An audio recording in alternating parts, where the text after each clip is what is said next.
Now to Beijing and the challenging decision some athletes who have their foot in not one but two countries have had to make. The question of which flag means the most to them and which country to compete for is especially difficult when talking about choosing between two geopolitical adversaries. Our Maggie Rulli has this report from Beijing about what motivates athletes to make this complex choice. The International Olympic Committee may say politics and sports don't mix, but despite their best efforts, some athletes are finding themselves in the crosshairs of a fraught relationship between the United States and China. After winning gold for Team USA with an electric performance in men's singles free skate, Vito native Nathan Chen is being slammed on Weibo, China's equivalent of Twitter, where users are labeling the Chinese American as a traitor for choosing to represent the United States. My mom grew up in Beijing. She was born and raised in Beijing, spent a good portion of her early life in Beijing. It's just amazing to be able to look back on all of that, and we were able to make it here, and I was able to have this experience where she grew up. When California-born Eileen Gu flew into the air, spinning and flipping her way to a gold medal win in big air aerial freestyle skiing, she took the podium for the Chinese Olympic team. Despite years of training and competing in the United States, Gu is here representing China, her mother's homeland, instead. Eileen Gu is an exception, and that's the reason she's getting all of this attention. You know, she is world level. She was world level when she decided to represent China. Gu says she made the decision when she was 15, wanting to represent her family and inspire young women in China to get into sports. Writing on Instagram in 2019, "This was an incredibly tough decision for me to make. I am proud of my heritage and equally proud of my American upbringings. The opportunity to help inspire millions of young people where my mom was born during the 2022 Beijing Olympic Winter Games is a once-in-a-lifetime opportunity to help promote the sport I love." Eileen Gu has really changed everything because it's China. There's tensions between the U.S. and China. I think this is taken as a symbol of more than just sports. It's taken as a symbol of a rising China that can threaten the U.S. Gu's choice to wear China's colors playing out as the U.S. and 11 other countries stand firm with a diplomatic boycott of the Winter Games, citing China's human rights record, including what the U.S. has called a genocide against Uyghurs, a Muslim minority group. Already a star in China, the gold medalist has been thrust into superstardom, her face plastered on billboards across the country.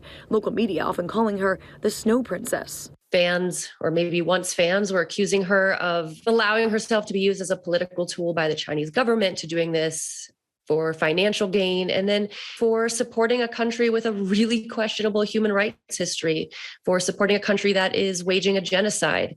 Gu addressing criticism for competing for the host nation and refusing to say whether she is still a U.S. citizen.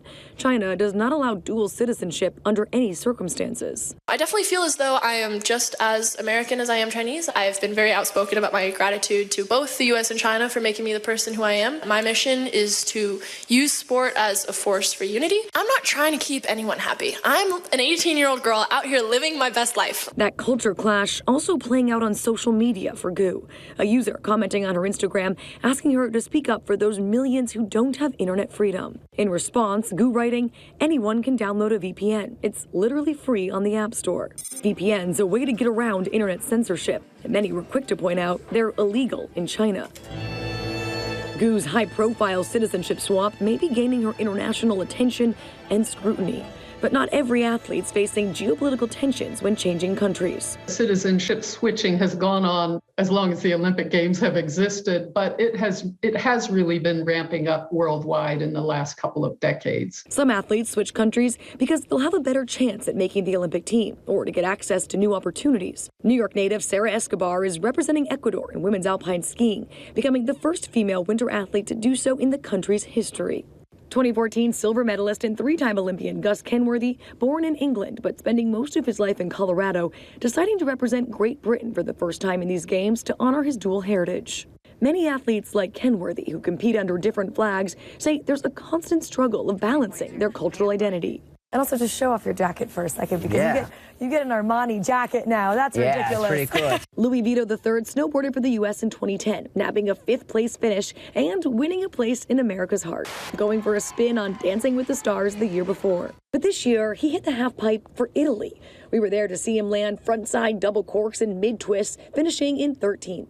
Catching up with him a few days later, he's all smiles in that red, white, and green jacket. If you know an Italian-American, then you know they're Italian-American because they like to let you know, and they're very proud. It started as kind of a fun thing that my dad and I would talk about, like first getting your citizenship because his mother's from Italy, but then it kind of morphed into how cool would it be to do that, to be able to compete for the U.S. and for Italy. His family back in Italy watching him represent the country with pride. My godfather cried when we told them. So, I mean, it's so much deeper. Have you gotten any hate from people in America? Yeah, I mean, of course, but it's just like, okay, A, you don't know snowboarding. B, you don't know me and you don't know the reason. I'm super prideful of being American. I'm super prideful of now being, a dual citizen.